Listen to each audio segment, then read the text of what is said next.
ಎಲ್ಲರಿಗೂ ನಮಸ್ಕಾರ.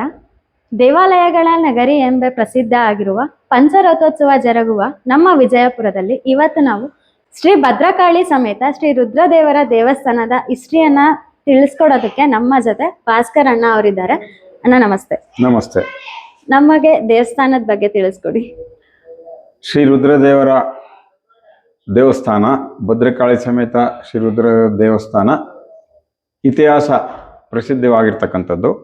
ಅದೇ ಹೇಗೆ ಅಂದರೆ, ಇಂದಿನವರು ಹಿರಿಯರು ಹೇಳೋ ಪ್ರಕಾರ ಈ ದೇವಸ್ಥಾನ ಒಂದು 200 ವರ್ಷಗಳ ಇತಿಹಾಸ ಇದೆ ಅಂತ ಹೇಳ್ತಾರೆ.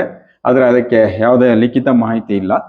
200 ವರ್ಷಗಳ ಹಿಂದೆ ಈ ರುದ್ರದೇವರನ್ನ ಈ ಬೂದಿಗೆರೆ ಹತ್ರ ಇರತಕ್ಕಂಥ ನಲ್ಲೂರಹಳ್ಳಿಯಿಂದ ಎತ್ತಿನ ಗಾಡಿನಲ್ಲಿ ತಗೊಂಡ್ಬಂದು ಭಕ್ತಾದಿಗಳು ಇಲ್ಲಿ ಪ್ರತಿಷ್ಠಾಪನೆ ಮಾಡಿದ್ರು ಅನ್ನೋದು ಒಂದು ಇತಿಹಾಸ ಇದೆ.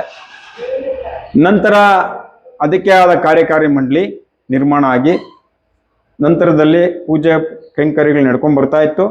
ಹಾಗೆ 1965 ಎನ್ ಚಿಕ್ಕರುದ್ರಪ್ಪನವರ ಅಧ್ಯಕ್ಷತೆಯಲ್ಲಿ ಜಿ.ವಿ.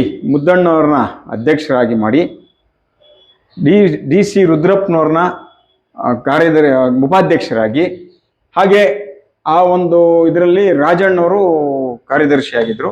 1988 ಇದಕ್ಕೆ ವಿಶೇಷವಾದ ಒಂದು ಸ್ಥಾನಮಾನ ದೊರೆತು ಅದಕ್ಕೆ ಆದ ಒಂದು ಕಾರ್ಯಕ್ರಮ ಮಂಡಳಿ ಮತ್ತೆ ನಿರ್ಮಾಣ ಆಗಿ ನಂತರದಲ್ಲಿ ದೇವಸ್ಥಾನ ಜೀರ್ಣೋದ್ಧಾರ ಮಾಡಬೇಕು ಅಂತ ಎಲ್ಲರೂ ಆಸೆ ಪಟ್ಟಿದ್ರು.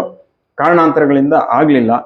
ನಂತರ ನಮ್ಮ ಹಿರಿಯರಾದ ಸಿ ಕಂತಪ್ಪನವರು ಅಧ್ಯಕ್ಷರಾಗಿ ಕಾರ್ಯದರ್ಶಿಯಾಗಿ ವಿ ನಾಗರಾಜರವರು ಒಂದು ಕಾರ್ಯದರ್ಶಿ ಸ್ಥಾನವನ್ನು ನಿರ್ವಹಿಸಿ, ಜೊತೆಯಲ್ಲಿ ಒಂದು 11 ಜನರ ಒಂದು ಟ್ರಸ್ಟ್ನ ಶ್ರೀ ರುದ್ರದೇವರ ಸೇವಾ ಅಭಿವೃದ್ಧಿ ಟ್ರಸ್ಟ್ ಅಂತ ಮಾಡಿಕೊಂಡು ಆ ಒಂದು ಟ್ರಸ್ಟ್ನಲ್ಲಿ ದಿನೇ ದಿನೇ ನಿಧಾನವಾಗಿ ನಡೀತಾ ಬಂತು. ಇದಕ್ಕೆ ಅಗಾಧವಾದ ಸಹಕಾರ ನೀಡಿರ್ತಕ್ಕಂಥ ನಮ್ಮ ವಿಜಯಪುರದ ನಾಗರಿಕ ಬಂಧುಗಳು, ಭಕ್ತಾದಿಗಳು ಹಾಗೂ ನಮ್ಮ ಒಕ್ಕಲಿನವರಾದ ಅನೇಕ ಜನ ಈ ಒಂದು ದೇವಸ್ಥಾನ ಜೀರ್ಣೋದ್ಧಾರಕ್ಕೆ ಸಹಕಾರ ನೀಡಿದ್ದಾರೆ.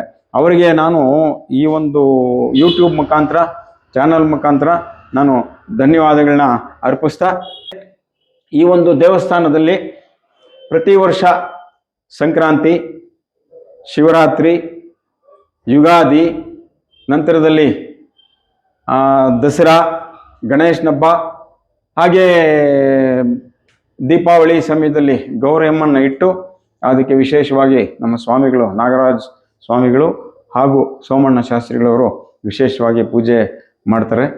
ಹಾಗೆ ಇವರ ಹಿರಿಯರು ಈ ಒಂದು ದೇವಾಲಯದ ಅರ್ಚಕರಾಗಿ ನನಗೆ ಮಾಹಿತಿ ಇರೋ ಪ್ರಕಾರ ಹಿಂದೆ ಮಹಾದೇವ ಶಾಸ್ತ್ರಿಗಳು ಅಂದ್ಬಿಟ್ಟು ಇವರ ತಂದೆಯವರು, ಮಾಹಿತಿ ಅಂದರೆ ಮಹಾದೇವ ಶಾಸ್ತ್ರಿಗಳಿಗಿಂತ ಹಿಂದೆ ಚಂದ್ರಶೇಖರ ಶಾಸ್ತ್ರಿಗಳು ಅಂತ ಮಾಡ್ತಾಯಿದ್ರು. ಆ ನಂತರದಲ್ಲಿ ಮಹಾದೇವ ಶಾಸ್ತ್ರಿಗಳು ಬಂದರು. ಮಹಾದೇವ ಶಾಸ್ತ್ರಿಗಳ ನಂತರ ಈಗ ಅವರ ಮಗ ನಾಗರಾಜ್ ಶಾಸ್ತ್ರಿ, ಸೋಮಣ್ಣ ಶಾಸ್ತ್ರಿ ಅವರು ಈ ದೇವಸ್ಥಾನನ ತುಂಬ ಅಚ್ಚುಕಟ್ಟಾಗಿ ನೋಡ್ಕೊಳ್ತಾ ಬಂದಿರತಕ್ಕಂಥ ಎಲ್ಲ ಭಕ್ತಾದಿಗಳ ಪ್ರೀತಿ ವಿಶ್ವಾಸದಿಂದ ಪೂಜಾ ಕೈಂಕರ್ಯಗಳನ್ನ ನಡೆಸ್ಕೋತಾ ಬಂದಿದ್ದಾರೆ. 2001 ಈ ದೇವಸ್ಥಾನ ಜೀರ್ಣೋದ್ಧಾರ ಆಯಿತು ಅಂತಂದ್ರೆ ಆ ಕ್ಷಣಗಳನ್ನ ಈಗ ನೆನೆಸ್ಕೊಂಡು ಮೆಲ್ಕಾಕ್ಬೇಕು ಅಂತಂದ್ರೆ ಏನು ಹೇಳ್ಬೋದು? 2001 ನಮಗೆ ವಿಶೇಷವಾಗಿರತಕ್ಕಂಥ ಆ ಒಂದು ವರ್ಷ. ಶ್ರೀ ರುದ್ರದೇವರ ಪುನರ್ ಪ್ರತಿಷ್ಠಾಪನೆ ಡಿಸೆಂಬರ್ 1, 2, 3, 2001 ನಡೆದಿರ್ತಕ್ಕಂಥ ಕಾರ್ಯಕ್ರಮಗಳು 3 ದಿನ ವಿಶೇಷವಾಗಿ ನಡೀತು.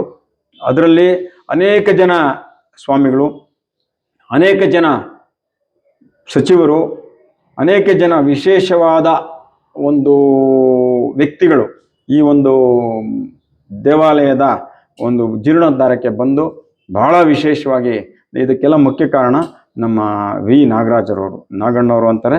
ಅವ್ರನ್ನ ನಾನು ಇಲ್ಲಿ ಇವತ್ತಿನ ದಿನ ಇಲ್ಲ, ಅವ್ರನ್ನ ನೆನೆಸ್ಕೋಬೇಕಾಗಿರೋ ನನ್ನ ಕರ್ತವ್ಯ.